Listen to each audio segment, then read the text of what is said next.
depois, ele estava com a 12ª, ou seja, havia 11 lavradores à frente dele. Elias passou por Eliseu e jogou o seu manto sobre os seus ombros. Então, Eliseu deixou os seus bois, correu atrás de Elias e disse: me deixe beijar o meu pai e a minha mãe, e então te seguirei. Por favor, ponha atenção nisso. Disse-lhe Eliseu: por favor, me deixe beijar a meu pai e minha mãe, e então te seguirei. Elias respondeu: vai e volta, porque você já sabe o que eu fiz contigo. Eliseu voltou, deixando a Elias, tomou os seus bois, os matou com a madeira do arado, preparou os bois, preparou as carnes e as deu ao povo, e todos comeram. Então Eliseu se dispôs, seguiu a Elias e o serviu. Amém. O profeta Elias, pelo que ele foi e pelo que ele fez, se tornou, no contexto bíblico, o símbolo do ministério profético.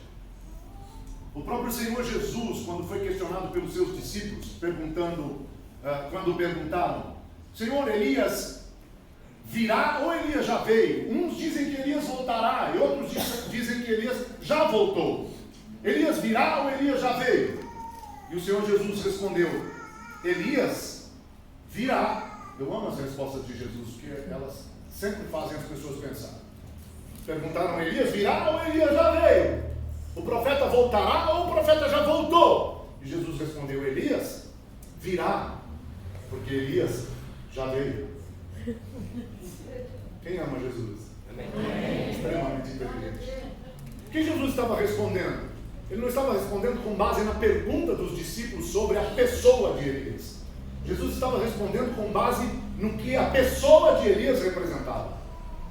Eu repito, pelo que foi e pelo que fez, Elias se tornou sinônimo do ministério profético.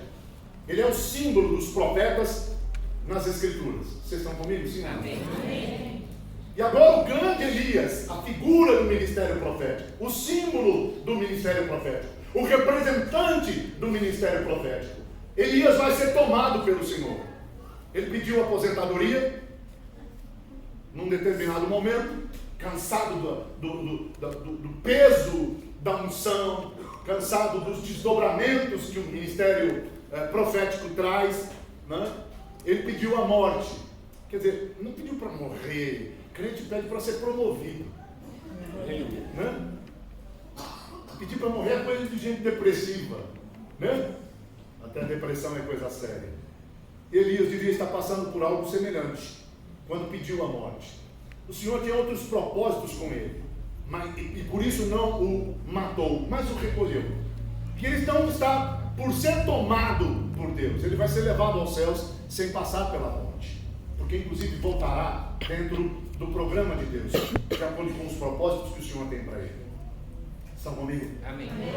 E quando esse mito, quando essa lenda profética chamada Elias vai ser tomada pelo Espírito Santo, o Senhor prepara alguém para ser seu substituto. E para preparar o sucessor do grande Elias, Deus escolheu um ilustre desconhecido. Um homem comum, com um trabalho comum. Eliseu era absolutamente desconhecido até esse encontro com o profeta.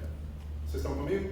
Amém. E ele foi encontrado pelo profeta Elias trabalhando a terra. Um lavrador, um homem comum, desconhecido, com um trabalho comum. Deus ama fazer isso. Deus ama escolher as coisas fracas para confundir as fortes.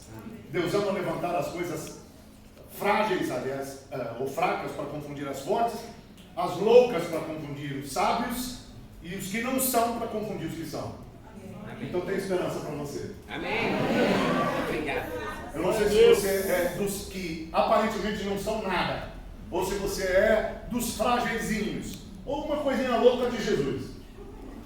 Mas Deus tem projetos com você. Amém. E Ele ainda vai levantar você. E vai ungir você. E vai usar você. E vai catapultar você para coisas grandes e poderosas que você ainda nem sonhou. Amém, Deus. Prepare-se para isso. Você está comigo? Amém. que vai tomar o profeta Elias, tem como seu sucessor, seu substituto, um ilustre desconhecido, homem comum, de trabalho comum. É assim que Deus se exalta. Aleluia. E Deus envia o profeta Elias até Eliseu. E Elias lança o seu manto. Os profetas eram identificados por um manto específico. E Elias lança o seu manto de profeta sobre Eliseu.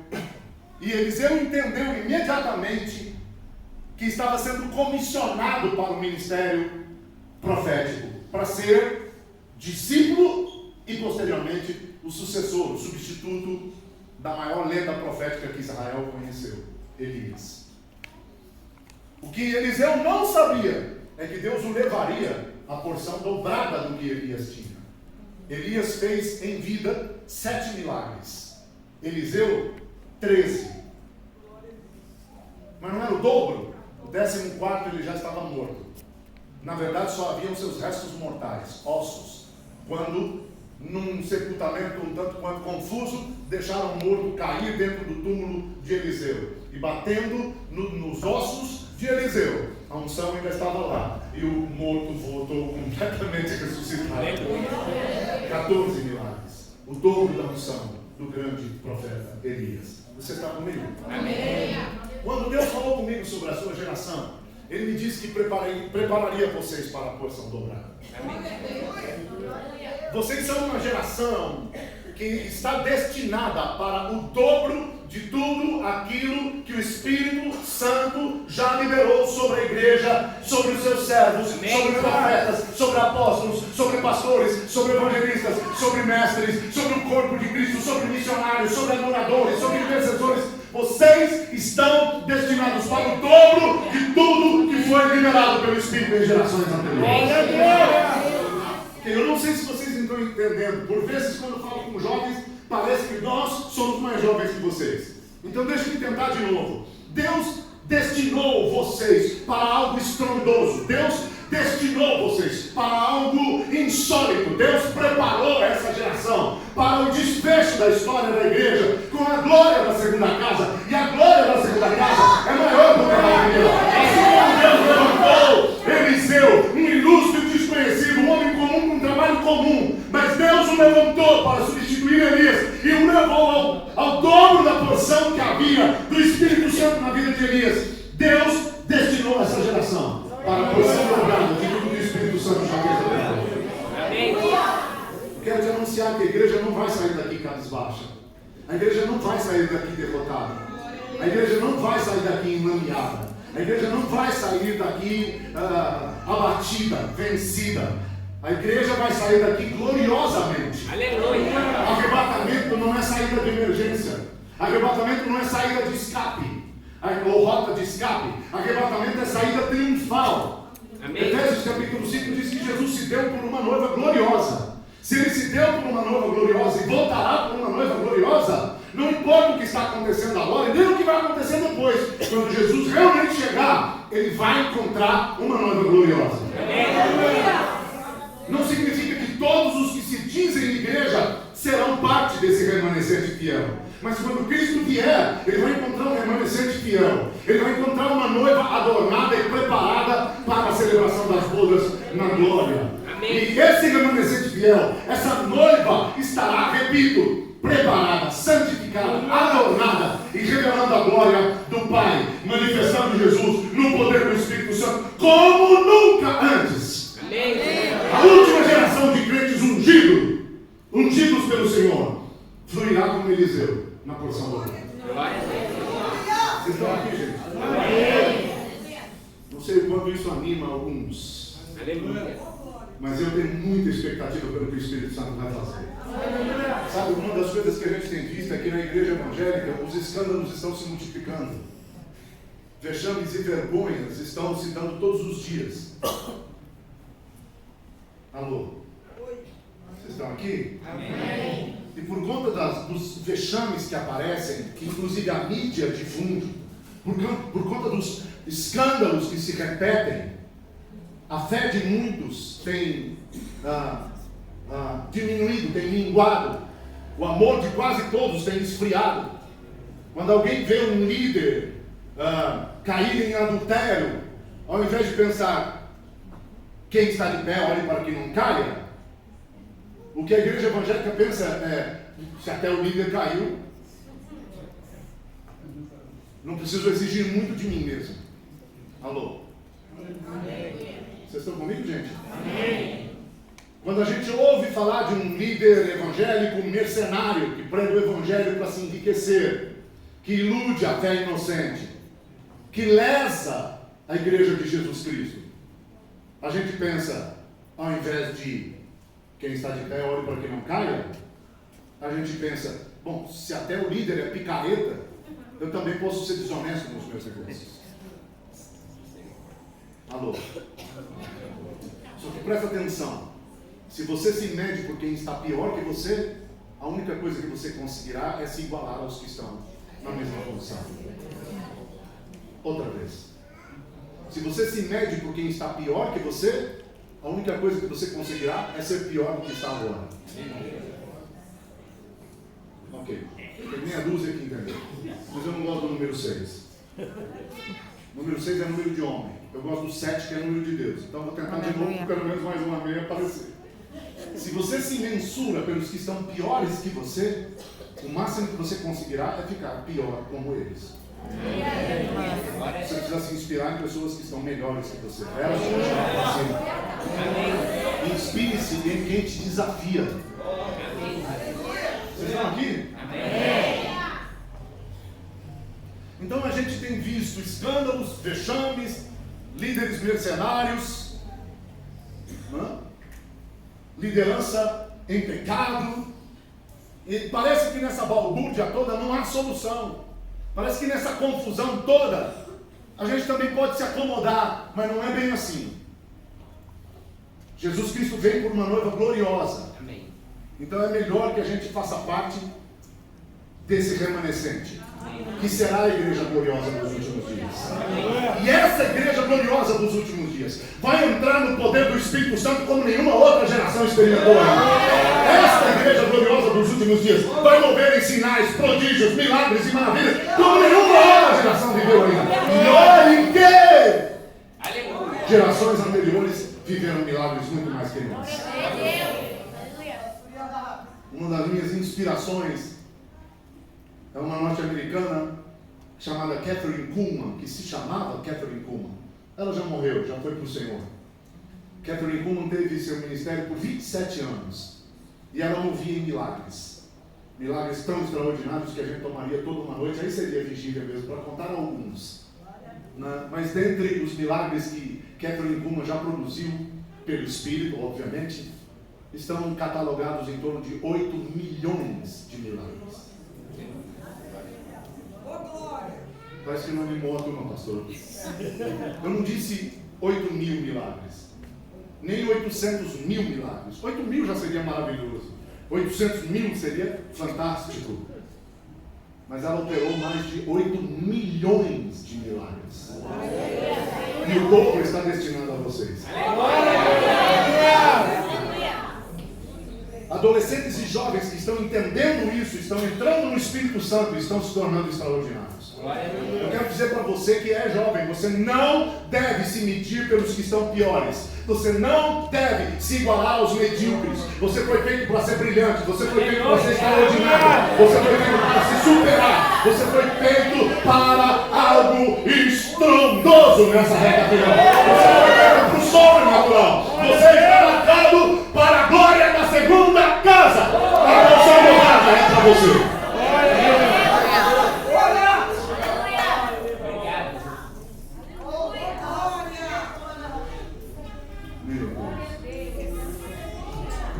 Sabe, tem gente entendendo isso e mergulhando no Espírito Santo e movendo em coisas simplesmente insólitas. Olha, um garoto de, eu não me lembro se 15, 14, 17 anos, um adolescente, foi ao supermercado enviado pela mãe para comprar algumas coisas. E quando ele está saindo do supermercado, no caixa, à frente dele, havia uma senhora. Uma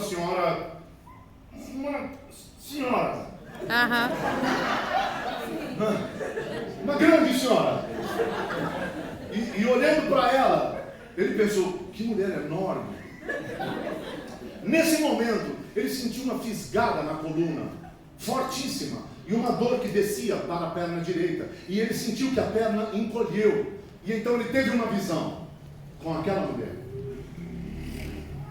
E movido pelo Espírito, ele tocou nela e disse, senhora, com licença. A senhora, em 1980 e tanto, estava na rodovia XYZ, num carro assim assado, e sofreu um acidente.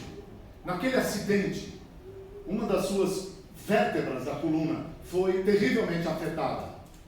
A sua perna, portanto, um dos nervos sofreu encolhimento, e a senhora tem uma perna mais curta que a outra, e sofre dores agudas até hoje por conta desse acidente. Não é assim? A mulher olhou para ele com os olhos arregalados e disse, quem é você, menino? Algum tipo de bruxo? E ele respondeu, não, senhora, eu sou melhor que isso. Eu sou profeta de Jesus. Eu não sei nada do que é isso. O que é profeta de Jesus? O que eu sei, o que eu quero saber é como você sabe de tudo isso? Eu tive esse acidente, eu tenho uma perna menor que a outra, eu tenho dores terríveis. Como você sabe disso? E ele disse, o Espírito Santo fala comigo, senhora. Ele acabou de me mostrar seu acidente e me fez sentir a sua dor. E ela disse, e para que isso? Para que a senhora saiba que ele te ama e que ele quer curar você agora mesmo.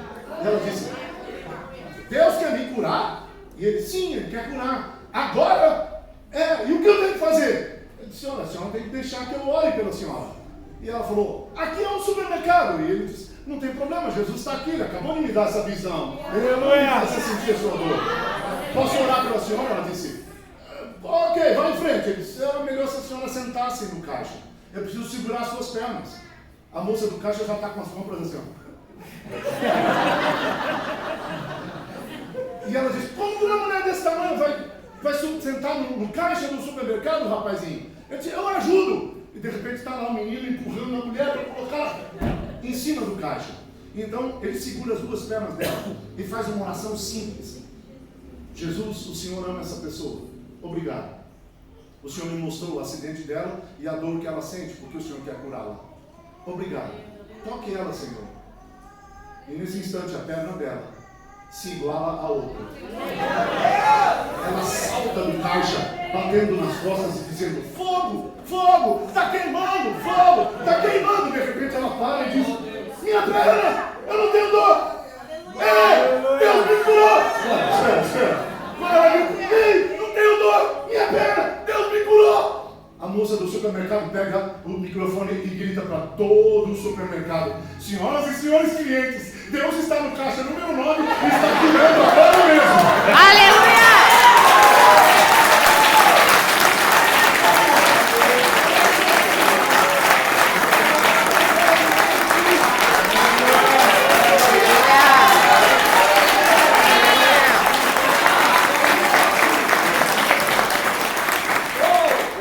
E ela arrematou, se você tem algum tipo de dor, corre para cá agora mesmo. As pessoas vieram e o menino subiu no caixa. E ele falou por 1 minuto e meio sobre Jesus, seu amor e seu poder de curar.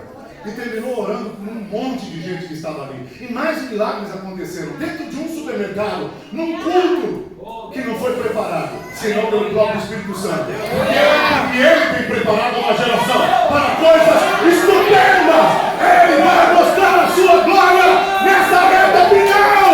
Como nunca antes. Isso envolve você. Jesus.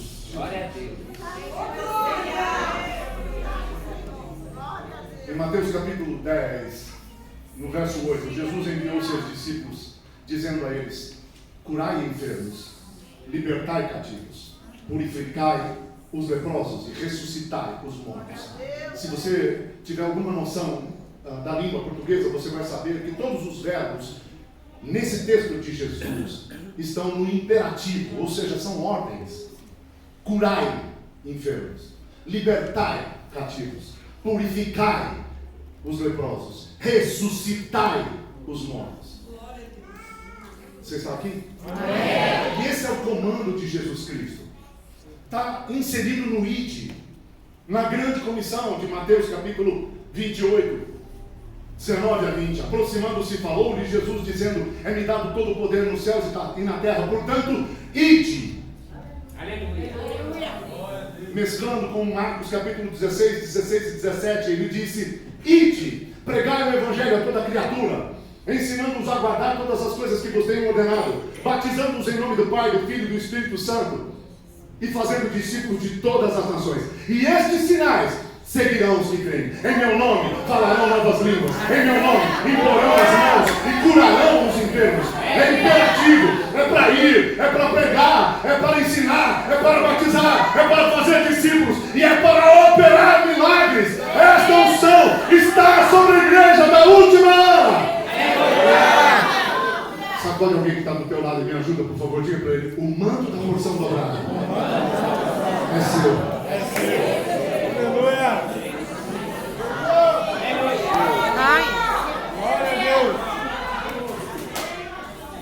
Será que tem alguém aqui?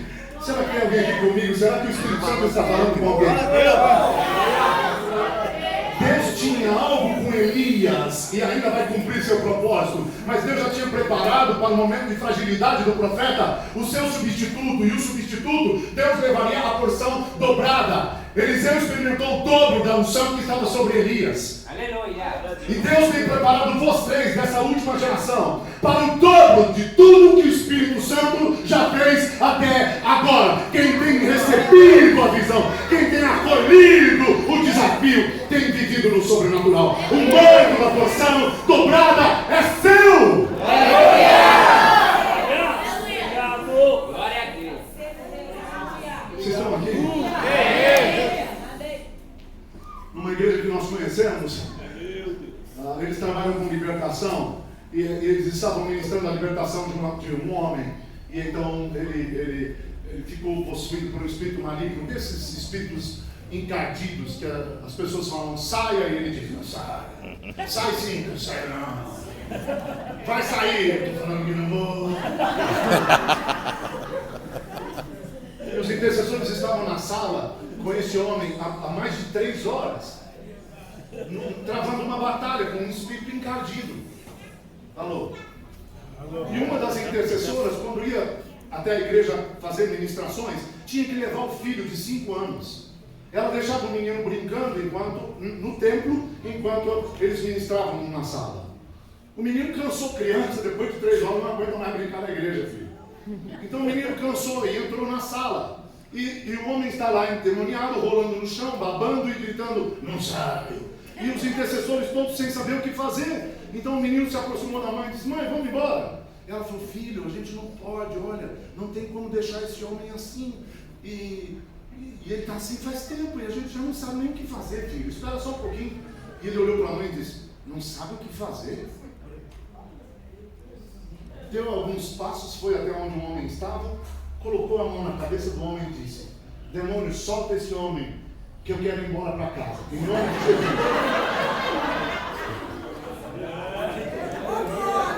Nesse exato momento, o homem recobrou consciência e o espírito maligno o deixou. E houve uma libertação depois de uma longa batalha, ministrada por uma criança de 5 anos de idade. O manto da porção dobrada é seu!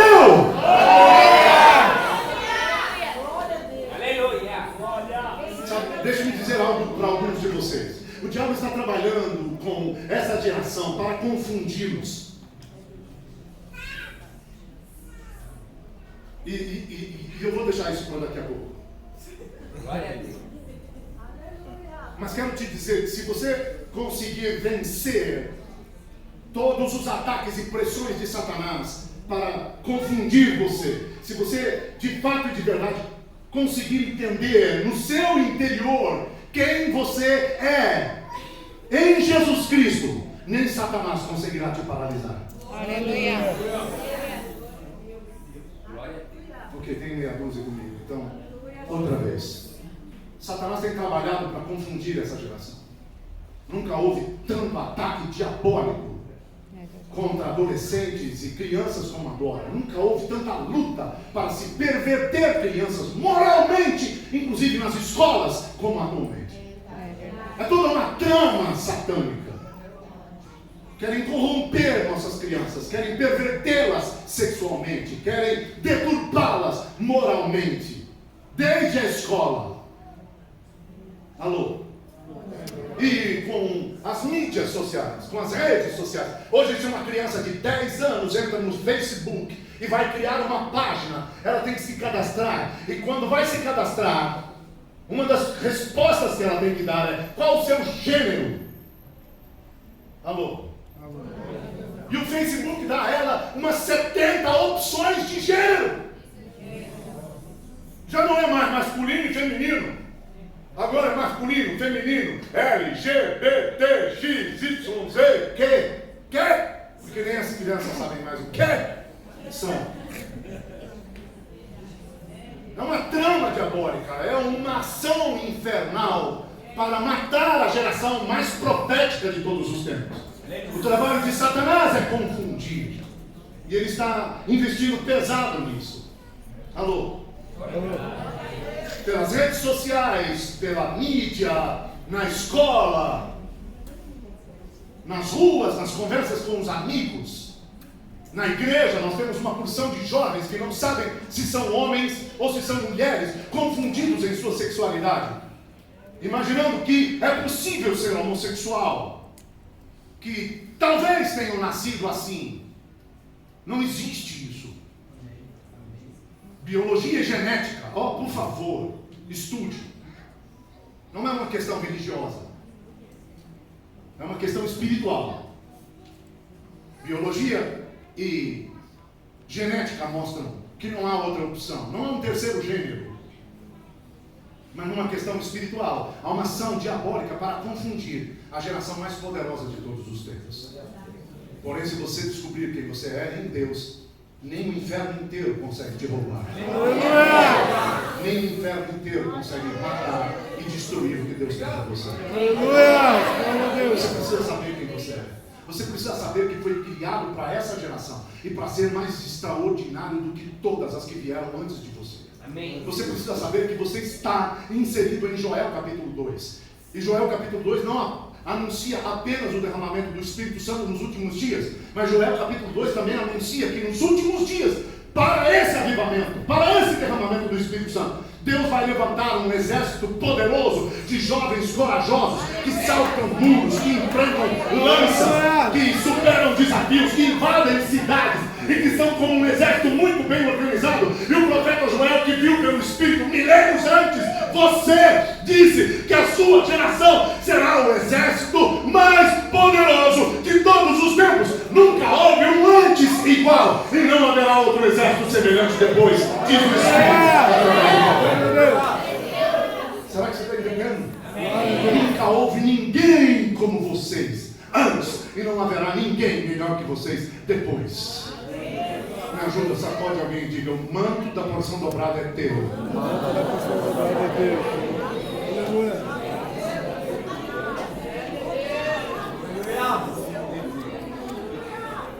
Será que você está aqui? Eu vou tentar de novo, sabe? Palavras proféticas, quando liberadas, meu filho, elas repousam onde há fé. Aleluia! Palavras proféticas são gravitacionais. O profeta só libera e elas ficam encontrando pouso. Agora, se são palavras proféticas, é porque são palavras de Deus. E o que vem de Deus, meu filho, só repousa em terrenos regados com fé. Então eu vou soltar de novo a palavra. Eu espero que você tenha fé suficiente para meter a mão no mundo do Espírito e dizer: Deus, isso é para mim, eu quero, eu creio e eu vou viver. O manto de Elias está reservado para você. Aleluia.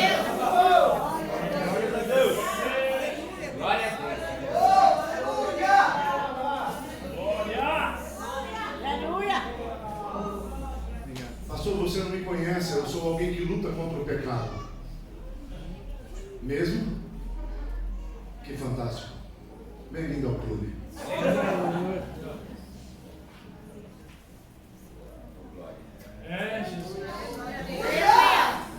Pastor, eu estou dizendo que eu sou um pecador. Não. Você só está equivocado. Você só precisa corrigir a visão de si mesmo. Você só precisa identificar a sua identidade. Aleluia. Alô? Se você nasceu de novo, se você realmente teve um encontro com Jesus, creu nele, se rendeu a ele, e o Espírito Santo te levou ao novo nascimento, se você teve uma experiência de conversão genuína, você não é mais pecador.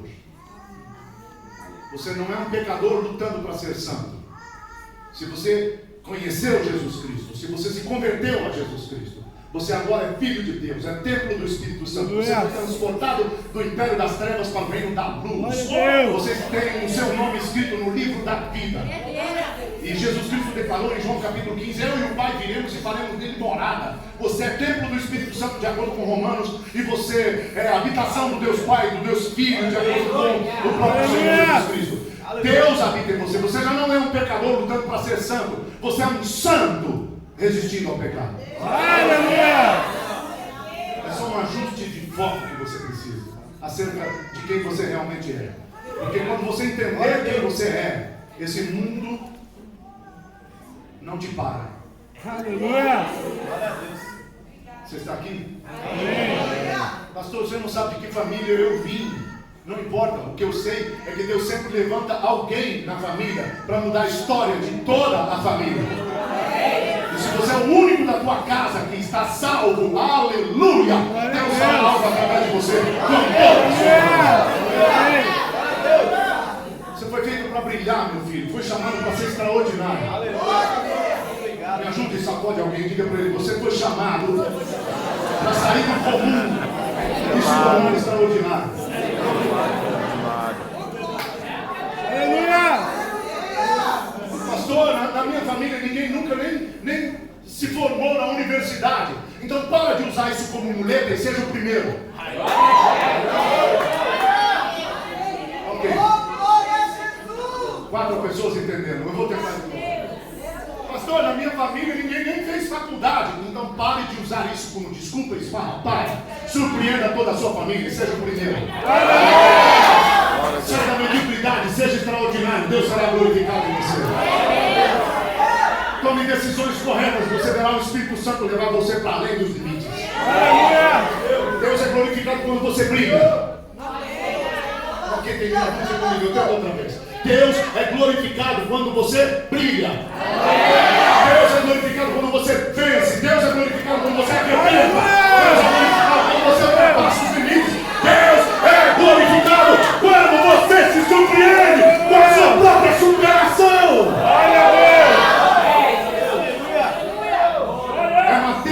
Jesus ensinando em Mateus capítulo 5, a partir do verso 13, ele diz que vocês são o sal da terra, estão aqui para dar sabor. E vocês são luz do mundo. E quando ele diz isso, ele afirma: a luz não é colocada debaixo de lugar algum. A luz é colocada no alto. Naquele período não havia luz elétrica à toa. Então ele está falando de lamparina, lampião. Alguém aqui sabe o que eu estou falando? Amém. Alguém aqui, como eu, usou lamparina na vida? Sim. Vocês usaram lamparina? E olha que nós só temos menos de 40, né? Esse povo pensa que energia tem muito. Não. Coisa nova, nós usamos lamparina, filho. Nós sabemos que tem Jesus estava falando. Lamparina era uma peça de alumínio que a gente enchia com querosene, tinha um pavio. Você acendia isso para que a casa fosse iluminada. E então a lâmpada não era colocada debaixo de lugar algum, mas normalmente tinha nas paredes uma espécie de suportezinho para a gente pendurar lá a lamparina ou o lampião, que era outra peça um pouco mais moderna. Mas Jesus está dizendo: a lâmpada é colocada nos lugares altos e ilumina toda a casa. E aí Jesus arremata no verso 16, Mateus 5,16. Assim pois o quê? Assim pois como a lâmpada que é colocada nos lugares altos, assim pois brilhe a vossa luz diante dos homens, para que vendo as vossas boas obras glorifiquem o Pai que está nos céus. Escuta, Deus quer colocar você nos lugares altos, para que vendo o que Deus fará contigo, os homens possam dar glória a Deus. Sacode alguém do teu lado, diga para ele: surpreenda todo mundo. você está olhando para valer, fala para ele, supere-se. Supere-se. Sacode de novo e diga, ocupe os lugares altos. Ocupe os lugares altos. Agora fala firme para ele como um profeta. Deus é glorificado quando você brilha. Deus é glorificado quando você brilha.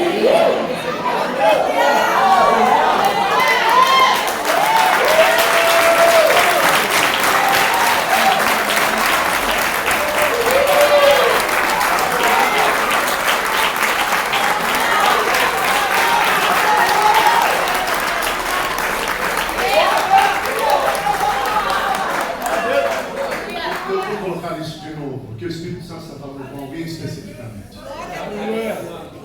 Ele quer te levar para além dos seus próprios limites. Ele quer te levar para a própria superação. Ele quer te colocar nos lugares altos. Porque Deus é glorificado quando você brilha. Pare de lamentar, pare de reclamar da vida, pare de dizer que você não teve chances, que você não teve oportunidades. Pare de achar que você é vítima da sociedade. Alô, o reino de Deus não é o PT. E nem o PSOL ou companheiro militar, o PCdoB.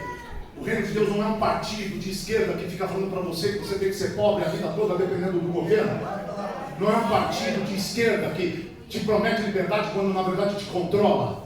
O reino de Deus não é um partido político que te ilude, te engana para poder te dominar, te controlar, te fazendo pobre e vítima o resto da vida, dependente por toda a sua história. Não, o reino de Deus traz cura, o reino de Deus traz libertação, o reino de Deus traz transformação, o reino de Deus traz o poder, o reino de Deus te libera o manto de Elias para coisas extraordinárias, estupendas. O reino de Deus te coloca no sobrenatural.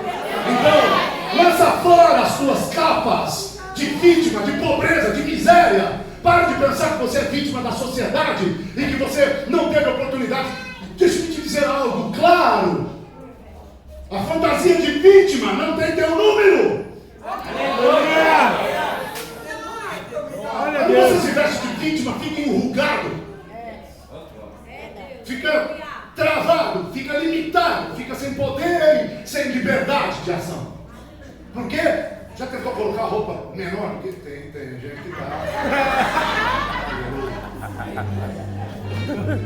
Você põe uma roupa menor do que a tua numeração. Isso te trava, te limita, te sufoca. O papel de vítima, a roupa de vítima não tem tua numeração.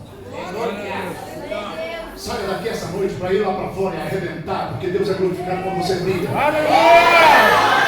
Eu creio em Deus. Ninguém na tua família estudou, vai estudar. Pastor, eu não tenho dinheiro para a faculdade. Isso já não é verdade. Você pode orar e o Espírito Santo te preparará condições. Pastor, eu não estou trabalhando. Busque a Deus e Ele te colocará em algo glorioso. Pastor, mas eu já estou trabalhando em multi-atarefado. Eu não tenho condições de ir para uma faculdade. Faça uma EAD. Faça escola à distância, universidade à distância. Estude em casa, mas arrebente e se supere. Aleluia. O mundo vai te respeitar mais quando você tiver com um diploma na mão. Eu tenho autoridade para te dizer isso. Eu comecei meu ministério muito cedo. Eu fui chamado por Deus com 17 anos. Aos 18 eu já era evangelista. Estava me casando. Aos 19 eu era pai. Glória a Deus. Aleluia. E então, não, Márcia não casou grávida. Faça as contas. 18, 19. Mas eu já estava por aqui e não dei sequência nos meus estudos. Até que o Espírito Santo me ministrou. E eu voltei depois de pastor para uma sala de aula para concluir, porque eu tinha feito bacharelado de 7ª série. Eu fiz 7ª série 5 anos.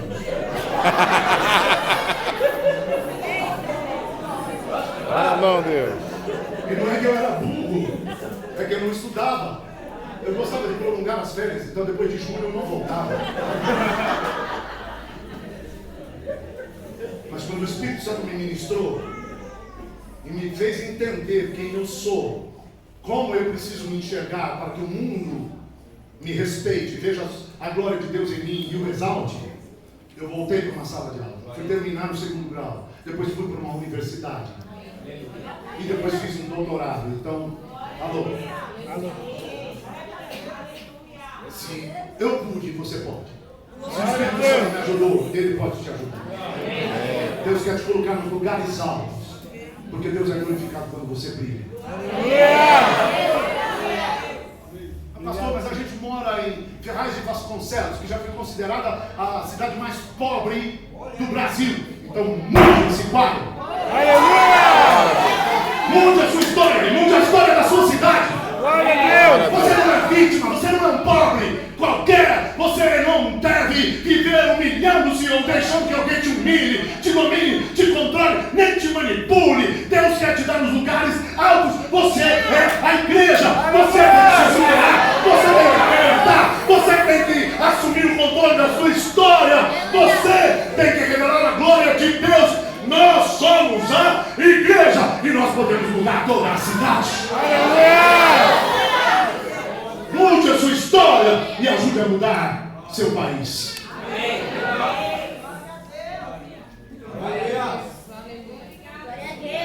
Alô? Pastor, você não sabe quanto eu ganho. E você também não sabe o quanto eu ganho. Faz 32 anos que eu vivo pela fé. Eu não tenho salário fixo. Minha igreja não me paga salário. Eu fui chamado para viver pela fé. Você pode ganhar pouco, mas todo mês pinga na tua conta. Na minha nem pinga, nem cachaça, nem...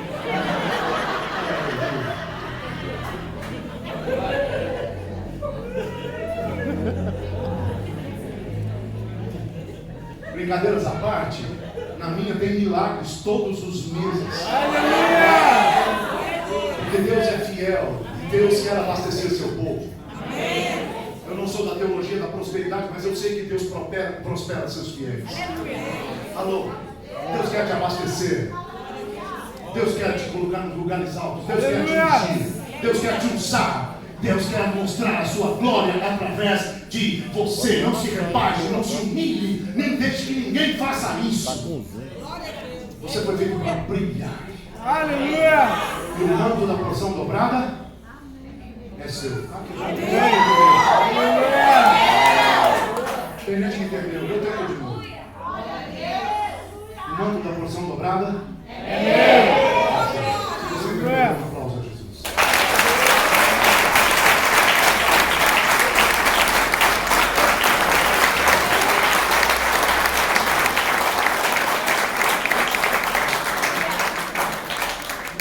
Ah, pastor, na minha família, sabe, ninguém nunca deu certo. É mesmo? Meu pai não conheceu nem a praia. Eu sou filho de judeus. Dizem que está na cara, eu não sei o que isso quer dizer.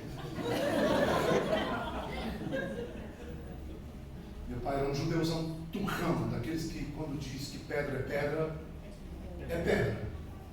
E se ele disser que o pão é pedra, é pedra. Se você discordava, ele fazia o pão virar pedra, ele te acertava. Assim era meu pai.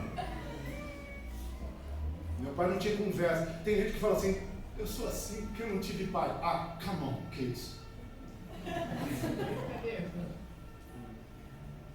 Eu tinha pai em casa, mas não tinha pai presente. Meu pai não sabia sequer conversar. Meu pai era homem das cavernas, ele não conversava, ele grunhia. Meu pai conversava com a gente desse jeito.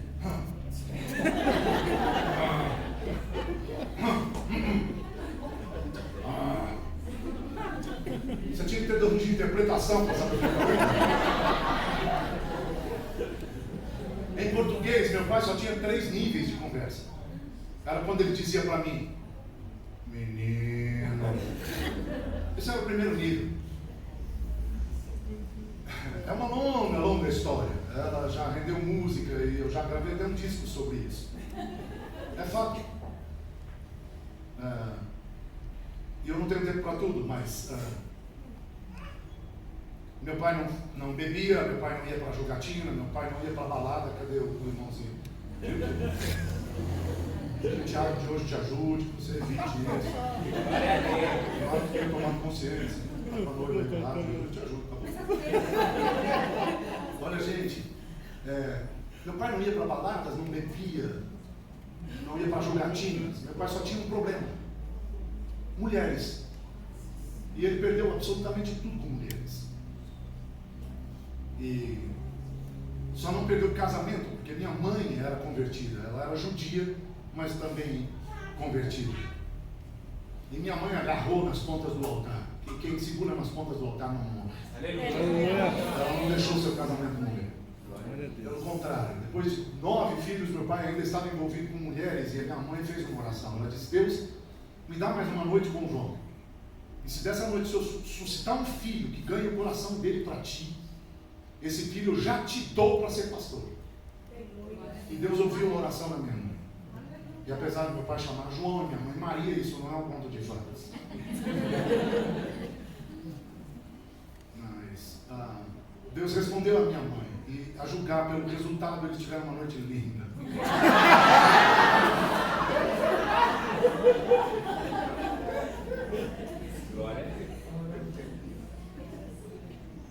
E o diabo tentou intrometer-se no assunto. Eu nasci morto. Minha mãe teve 9 partos normais. Eu fui a única cesárea. E como eu demorei, o médico esperou. E quando finalmente tiveram que abrir minha mãe, eu já estava morto. Mas Deus, eu amo essa frasezinha, são só 2 palavras. Mas Deus, só que o que vem depois é sempre poderoso. Por exemplo, tua família não deu certo, ninguém na tua família deu certo, mas Deus vai fazer algo glorioso. Satanás tem dito que você não é ninguém, mas Deus diz que você é filho do Altíssimo, nação santa, sacerdócio real, propriedade exclusiva de Deus. 1 Pedro 2,9. Pastor, mas o diabo, para de botar a culpa em Satanás.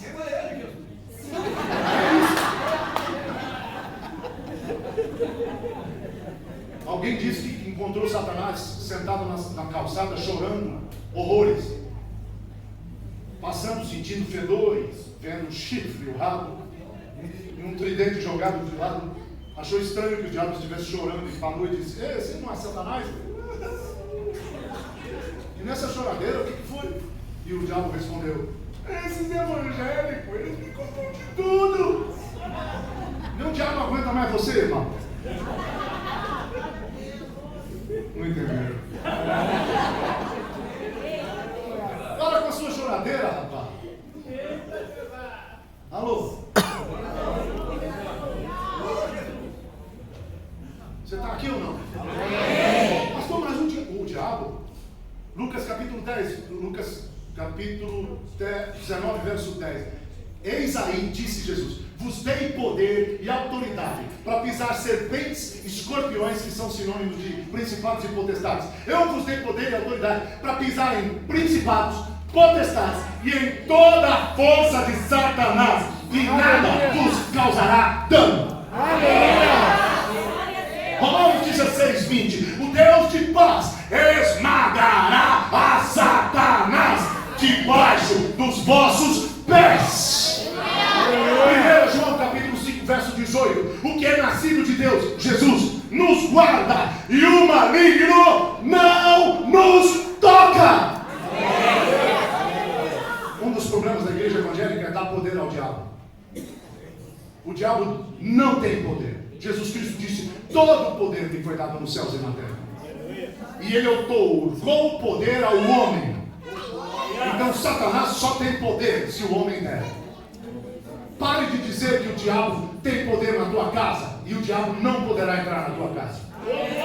Pare de dizer que Satanás tem acesso ao seu casamento e o seu casamento estará blindado. Pare de dizer que o diabo te vence e você será mais que vencedor.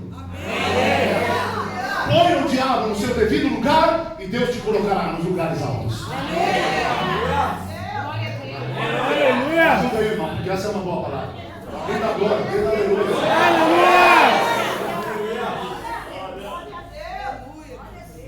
Glória a Deus. Deus quer que você brilhe. Amém. Vai estudar. Encontre um trabalho mais digno. Valorize-se. seja o melhor funcionário e vão te promover. Vá além do que te pedem e você vai ganhar mais. Seu salário será aumentado. Alô? Tem crente que às vezes vem falar com a gente e diz: pastor, ora por mim que eu estou sendo perseguido no emprego. Por que, filho? Pastor, eu estou lá há 10 anos, eu nunca fui promovido. Olha, tem um rapaz aí, 1 ano e meio, e agora tem uma vaga de chefe. E eu que estou lá há 10 anos não fui promovido. O rapaz está 1 ano e meio e foi promovido no meu lugar. Estão me perseguindo, pessoal. Eu faço tudo que me mandam e não me promoveram. Se você faz tudo que te mandam, você não merece promoção. Se você faz o que te mandam e estão te pagando para isso, você já está recebendo o que é justo. Faça mais do que a empresa espera, e a empresa te pagará mais do que você imagina. Alô? É outra forma de ver as coisas, não é? E você pode, por quê? Porque o manto de Elias é seu. Aleluia! Sacode alguém do teu lado, diga que você foi feito para brilhar. Sai daqui para arrebentar em nome de Jesus. Sai daqui para ser empresário. Sai daqui com um projeto para ser um empreendedor e você vai ver Deus te capacitar, você vai ficar rico. Para quê, pastor? Para que você seja patrocinador da obra missionária, para que você seja empreendedor da casa de Deus. Alô? Vocês estão aqui? Amém! Agora deixa eu tentar terminar.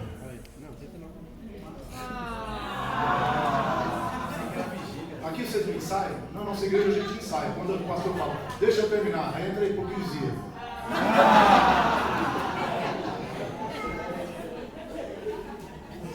Eu quero terminar com base no texto, te dizendo, aqui há chaves espirituais para que o mando de Elias seja ativado na sua vida. Para que você saia daqui cheio do dobro da unção que está na sua vida. As coisas no reino de Deus não acontecem por sorte. As coisas no reino de Deus não acontecem por mérito. Não é porque aquele sujeito fez mais que você, e nem porque ele é mais sortudo que você. As coisas no reino acontecem porque as pessoas usam chaves espirituais e elas fazem o reino mover. E a unção funcionar. Os princípios são ativados quando você usa as chaves corretas. Você está aqui ou não? Amém. Nesse contexto de Elias e Eliseu, há pelo menos 3 chaves. Na verdade, eu já escrevi 2 livros em cima desse texto. E eu já apresentei 14 princípios com base nisso. Mas eu quero te compartilhar 3 para a gente terminar essa noite.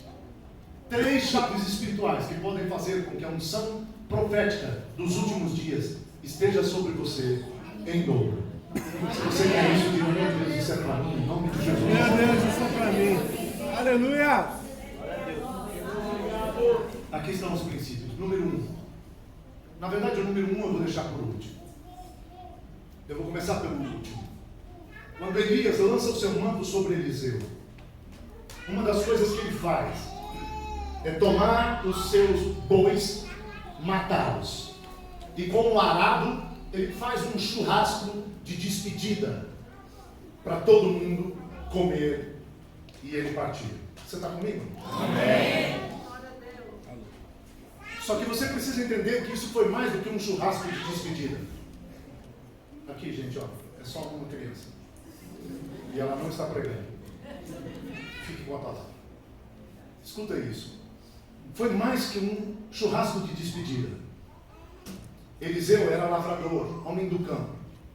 Ele era identificado por causa dos seus bois e do seu arado. Mas agora o profeta de Deus o está chamando para outra realidade. Ele vai deixar o campo. Ele vai deixar a agricultura, a lavoura. Ele vai se tornar profeta. Então, não é a primeira, mas eu colocarei dessa forma para que você entenda. A primeira coisa que ele faz é queimar o que o identifica com aquilo que ele foi até aquele dia.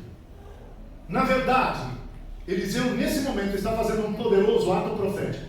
Ele está se desligando da sua velha identidade para assumir a identidade que Deus estabeleceu. Aleluia. Você está aqui? Se você quer sair daqui para arrebentar, para ser extraordinário, para fluir com o Espírito Santo, para experimentar o sobrenatural, para ser colocado nos lugares altos e brilhar, para que a sua vida glorifique a Deus e você seja abastecido de poder e seja feliz. Se você quer isso, rompa com a sua velha identidade. Esquece quem você já foi até agora. Desliga-te das suas frustrações passadas, dos pecados passados, dos fracassos passados, das derrotas passadas. Corta o vínculo com o teu passado. Queima teus bois e teu arado. Desvincule-se da sua velha identidade e deixe Deus imprimir Jesus em você. Deixe Deus encher você do Espírito Santo e deixe Deus te levantar com o manto da porção do homem. 2 Coríntios 5,17, tão massificado e tão pouco vivenciado. Os que estão em Cristo são nova criatura. As coisas velhas já passaram e tudo se fez novo. Queima teus bois, queima teus arados, queima tua velha identidade, rompe com o teu passado, lança fora as velhas capas de desculpas esfarrapadas, de justificativas mal cheirosas. Alô? Desvincule-se de repetições negativas. Tome uma decisão, meu filho, de assumir a identidade que Jesus Cristo estabeleceu para você quando ressuscitou dentre os mortos. Você é profeta dos últimos dias. Joga fora os velhos mantos e assuma o manto de Elias. Você está aqui? Chega de se comportar como você vivia antes de Jesus. Nós estamos vivendo dias muito terríveis, gente. O diabo tem se infiltrado, inclusive na igreja, e está convencendo, inclusive, a sua geração de jovens, de que não precisamos, por exemplo, da igreja. Com a história de que eu sou a igreja, então eu não preciso mais congregar. Oh, coisa linda de Jesus. Escute Satanás e ele poderá te levar para o inferno.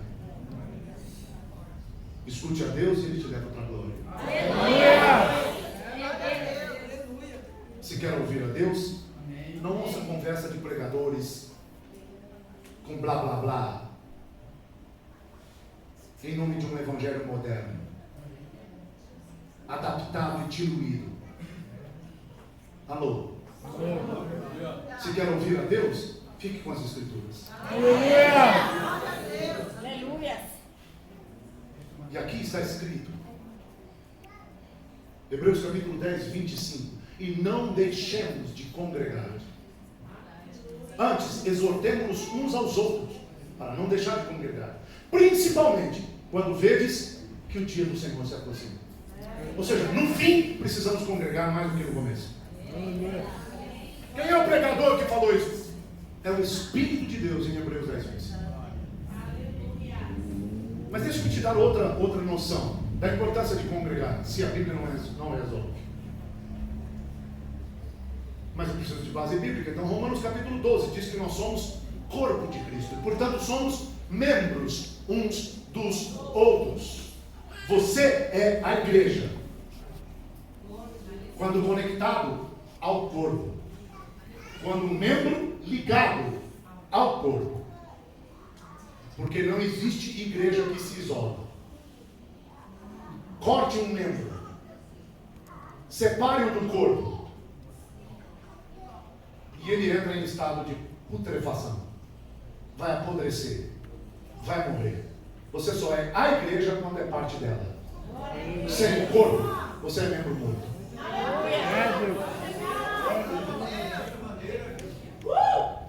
Mas essa geração, inclusive de pastorzinhos modernos, estão começando a dizer que você não precisa da igreja. Aliás, não é isso. Pastorzinhos modernos estão dizendo outras coisas. Pastorzinho de internet está dizendo que você não precisa da igreja. Por quê? Porque ele mesmo não vai para a igreja. Ele quer te ensinar, mas ele mesmo não se sujeita a aprender com ninguém. Alô? Você está me ouvindo? O pastorzinho da internet diz que você tem que suspeitar de todos os pastores, menos deles. O pastorzinho da internet diz que você não precisa da igreja. Mas a Bíblia diz que você só é igreja se você faz parte da igreja. Aliás, você não pode estar ligado ao cabeça se você não for parte do corpo. E pastorzinhos modernos estão falando da graça. Como se a graça fosse carta de alforria para você fazer folia. Oi!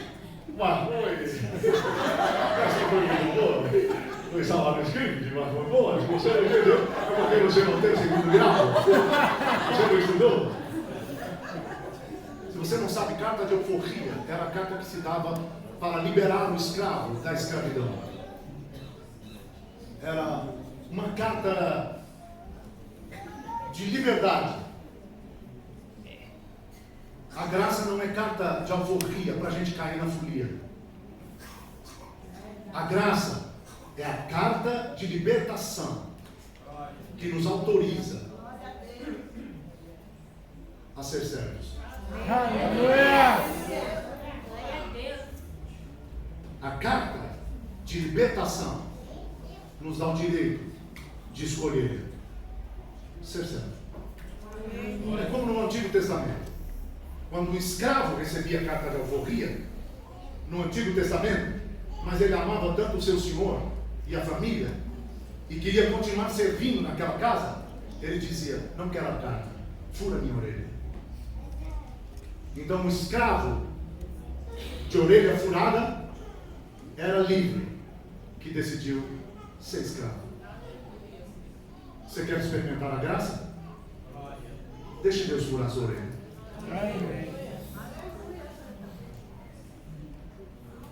Não entenderam?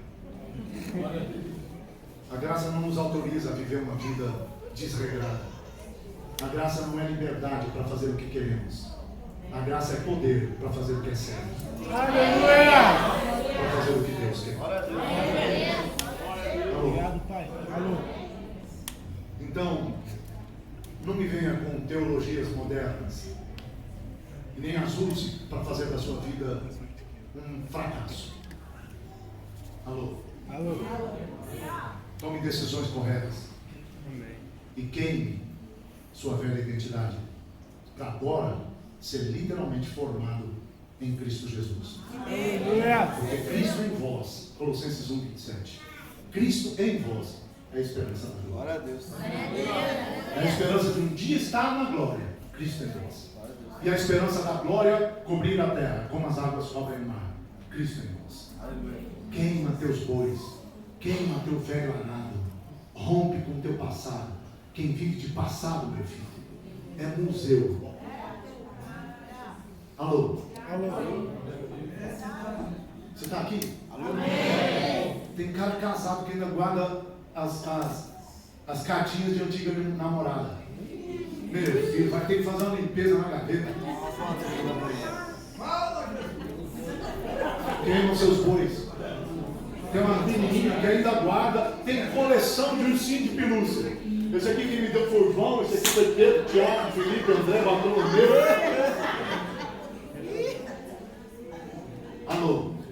Queima teus bois. Alguns vão ter que fazer alguns atos proféticos e se desvincular, inclusive de memórias, de coisas que te remetem à tua velha história. Esquece, você agora está lavado no sangue, comprado pelo sangue, redimido pelo sangue, coberto com sangue, marcado pelo sangue, cheio do Espírito Santo. Assuma a sua nova identidade e o Espírito Santo te levantará poderosamente. Aleluia. Sabe, alguém me ajuda, diga para ele. Assuma a tua identidade em Cristo. Aleluia!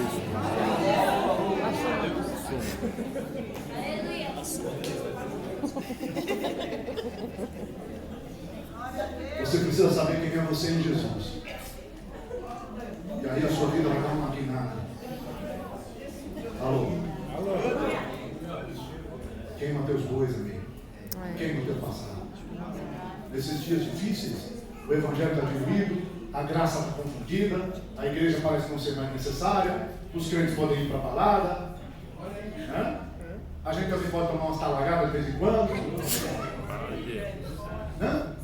Não faz muito tempo, teve um irmão que veio para nós e disse: pastor, eu amo você, eu amo a sua família, essa igreja aqui é maravilhosa, só que vocês são muito radicais, eu preciso de uma igreja mais flex. É porque ele quer abastecer com álcool.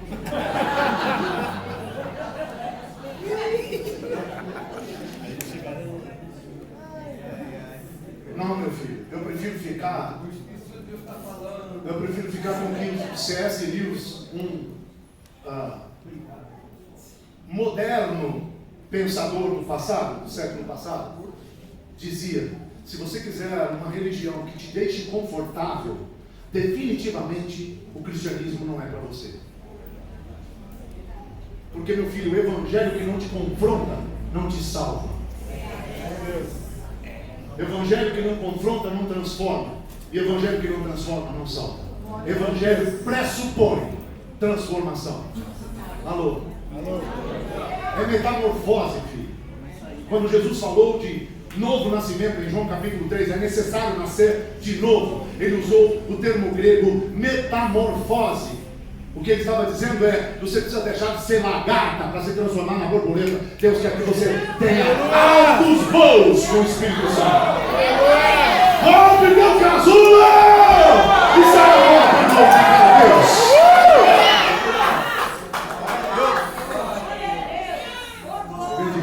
Diga aleluia. Segunda chave. Qual é a primeira? Ainda não foi. Não, é a primeira só. A primeira: rompa com o teu passado, queima teus bois, queima teus arados, desligue-se da sua velha identidade, assuma a sua identidade em Cristo. Isso é só a primeira. Segundo, estão comigo? Amém. Segundo, Eliseu disse para Elias: deixa eu beijar meu pai e minha mãe, então te seguirei. Estudiosos dizem que Eliseu tinha por volta de 30 anos aqui. Ou seja, ele não era um menino. Mas Eliseu veio de uma cultura onde pai e mãe realmente são importantes. Ser filho de judeu te ensina algumas coisas que os pais no Ocidente não entendem, não conseguem incutir na mente dos seus filhos. Sobretudo hoje, porque, gente do céu, hoje a gente vê no shopping criança dando birra e se a mãe abaixa para falar não, ela toma cada supapo do menino de 2 anos de idade. As crianças batem na cara de pai e de mãe publicamente. Os pais não sabem mais educar, pastor. Ninguém sabe mais educar. Não pode bater. Meu filho, meu pai educou foi com zóio. Ele também batia, era um dos esportes preferidos dele. Mas se a gente não quisesse apanhar, bastava obedecer o olhar. Eu te disse, meu pai tinha 3 níveis de conversa. Primeiro era quando ele olhava e dizia: menino. Depois de 10 filhos, quando ele ia me chamar, ele falava: João, menino. Então eu era chamado de menino. E quando meu pai olhava para mim e dizia: menino, meu filho, eu gostava de provocar, eu queria ir para o segundo nível de conversa. Então eu falava: regalava o olho. Aí a gente ia para o segundo nível de diálogo, que era quando ele dizia: menino, menino, menino. E eu gostava de provocar, eu queria ir para o terceiro nível. Aí eu falava: coisa nenhuma, pai. E eu provocava porque no terceiro nível o diálogo tinha calor humano, tinha toque.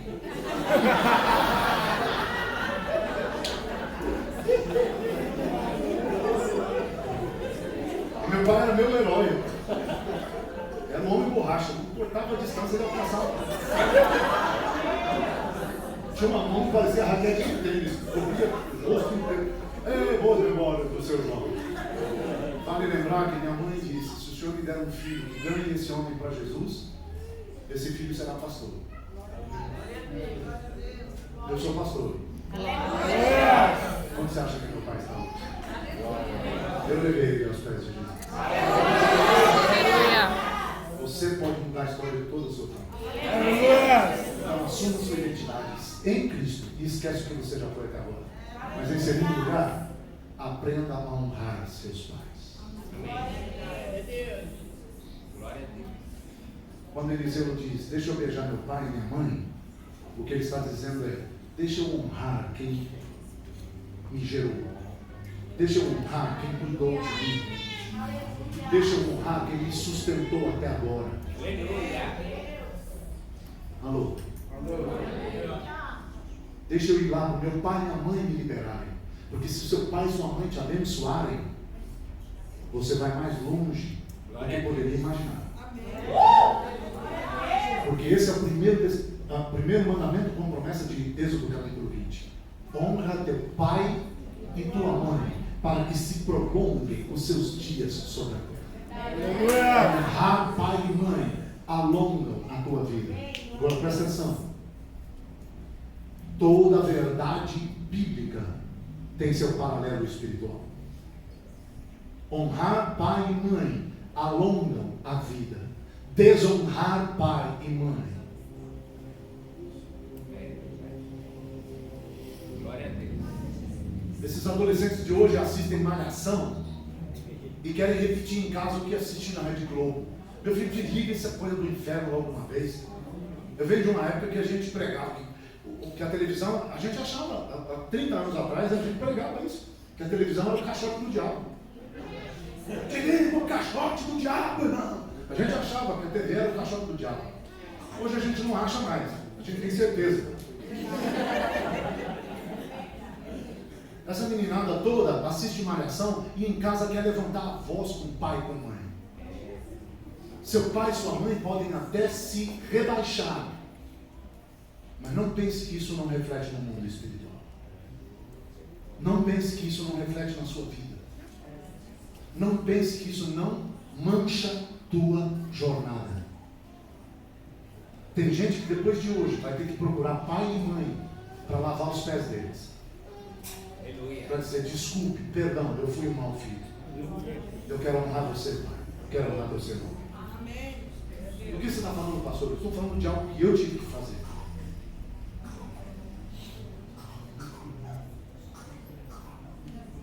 Como último filho, eu fui mimado pela mãe. Eu fui um problema para a família.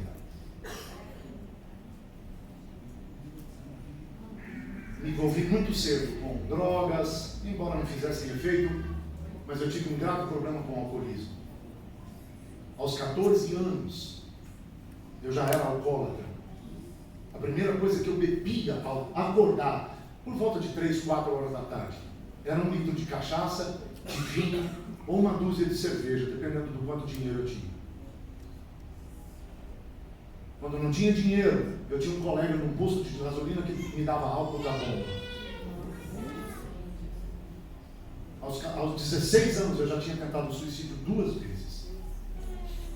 Mas aos 17 eu tive um encontro com Jesus. O diabo poderia ter planos para mim, mas Deus sabia que minha mãe me consagrou antes mesmo de eu nascer. Então Deus me resgatou. Depois de convertido, eu tive que voltar para casa e pedir perdão para o meu pai e para minha mãe. Foi uma das coisas que quebrou o coração daquele velho judeu e permitiu que o Evangelho o salvasse. A gente precisa honrar pai e mãe. A gente precisa aprender a honrar os pais espirituais. Esses pastorzinhos jovens que estão por aí, alguns inclusive foram ativados na nossa conferência.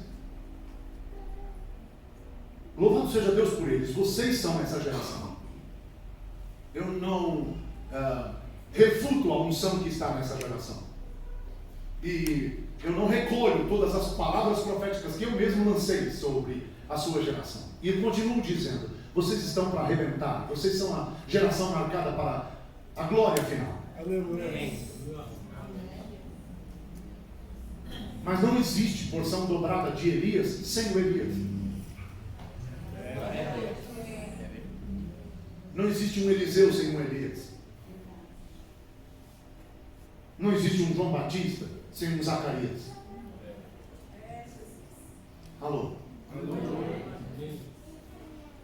Você precisa honrar seus pais biológicos e seus pais espirituais. Sabe, a igreja está como está hoje, porque antes de nós, a gente pagou um preço altíssimo para quebrar tabus, para derrubar fortalezas, para abrir o caminho. Glória a Deus. Aleluia. A gente hoje pode cantar louvores na igreja. Por quê? Porque antes teve gente que foi expulso da igreja por cantar uma música diferente. Teve gente que pagou o preço para a gente poder ter a liberdade que tem hoje. Eu venho de uma época que, meu filho, a gente era batista, meu irmão, não podia falar alto no público, não podia bater palma. Se você fosse visitar um irmão e a casa dele não tivesse campainha, você tinha que voltar.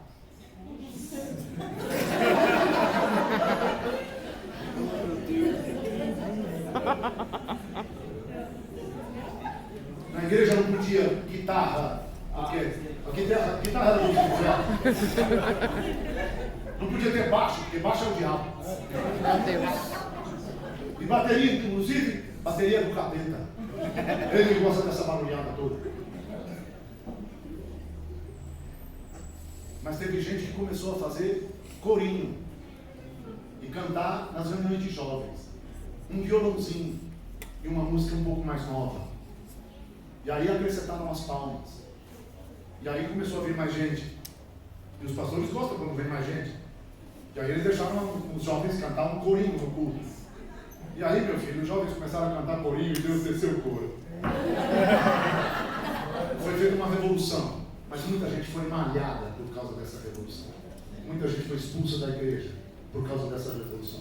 Hoje a gente pode louvar com essa liberdade toda. Por quê? Porque tivemos pais que abriram um caminho para a gente. A gente vai honrar a memória de quem abriu o caminho para nós. Honra teu pai e tua mãe e Deus alongará a sua vida. Aleluia. Glória a Deus. Alô? Tem muita gente que reclama de pastor. Né? Aliás, gente, deixa eu falar uma coisa para vocês. A igreja brasileira é cruel. A igreja brasileira precisa de compaixão e misericórdia urgentemente. Essa semana, mais um pastor se suicidou. Um jovem de 30 anos de idade. Uma esposa linda e 2 filhos maravilhosos. Numa igreja gigante e amado por todos. Mas ele sofria de depressão. Um colega meu fez uma postagem falando sobre a depressão e o suicídio desse jovem pastor. Você entra no site da igreja norte-americana e tem mensagens do mundo inteiro dizendo: Deus conforte a família. Que terrível dor para vocês. Estamos juntos. Estamos orando por vocês. Que bom que ele foi para casa.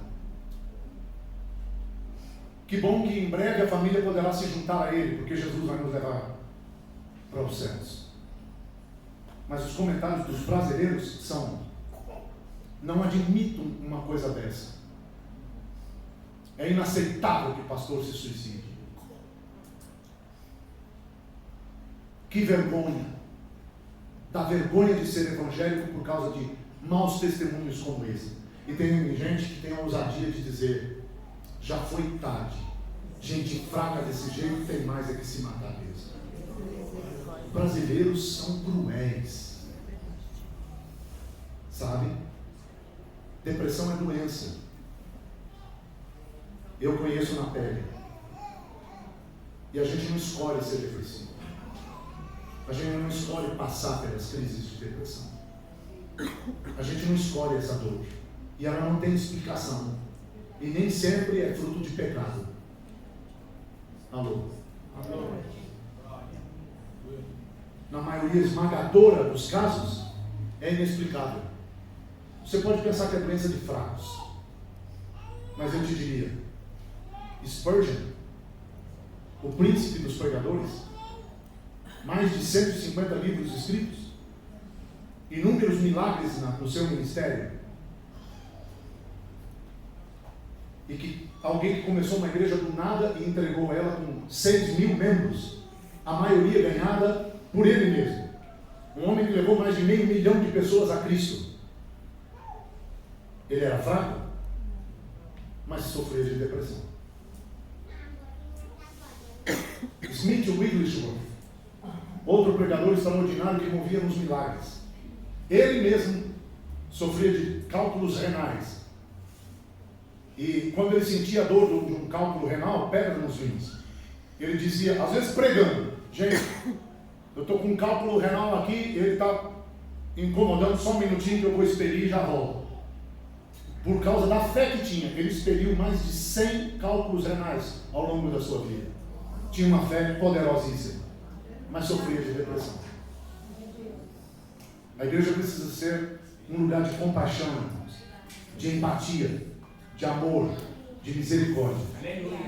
Não um lugar de críticas e de acusações. Outro dia, num outro país, 2 pastores começaram a conversar comigo no carro e perguntaram: o que você acha daquele pastor brasileiro fulano de tal? Eu disse: não acho nada. Não acha nada, mas você não conhece ele? Já ouvi falar. Nunca ouviu uma mensagem dele? Não. Alguns trechinhos que alguém me mandou, mas só isso. Não, mas se você conhece ele, já ouviu alguns trechos de mensagem, você deve ter uma opinião. Eu disse: não tenho uma opinião sobre uma pessoa que eu não conheço.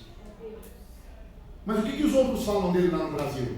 Se não sei, não quero saber. Tenho raiva de quem sabe. E às vezes. Por quê? Porque eu me recuso a deixar que a opinião de outros forme a minha opinião sobre alguém que eu não conheço. Julgar não é meu chamado. Amar, sim.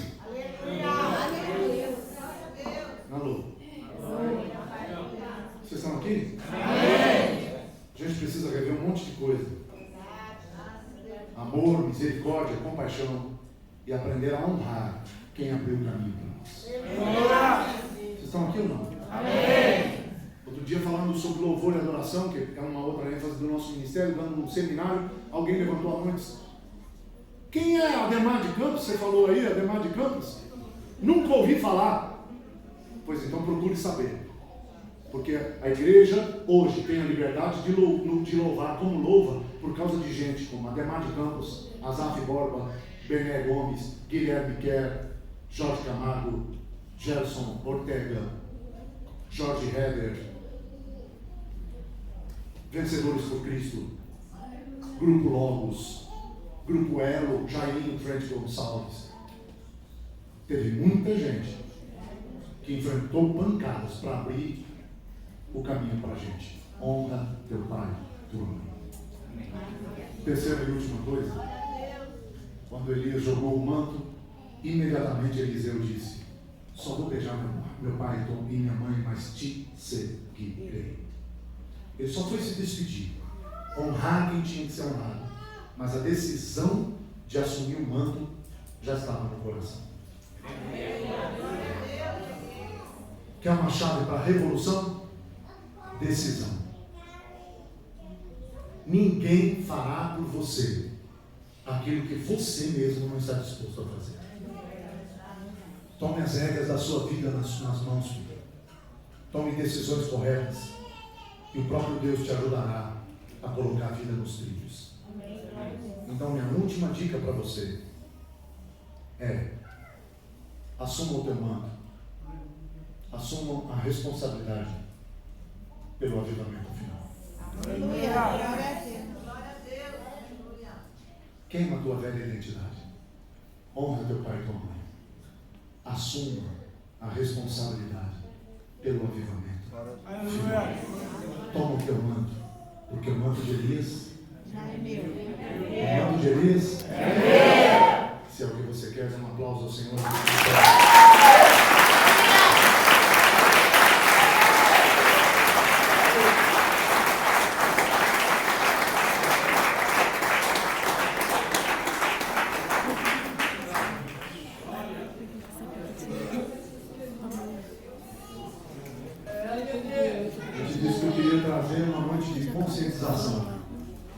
Eu espero que eu tenha conseguido.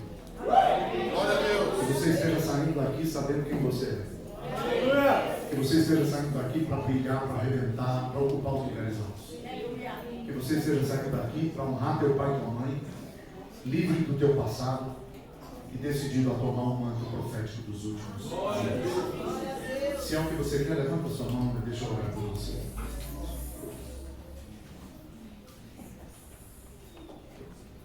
Oh Espírito Santo, bendito Espírito Santo, poderoso Espírito Santo, glorioso Espírito Santo, exaltado seja o teu nome, o nome de Jesus, o nome do Pai, exaltado seja o Senhor, trino e triuno Rei da glória, Deus eterno, exaltado seja o Senhor e bendito teu santo nome. Nós te adoramos, Senhor.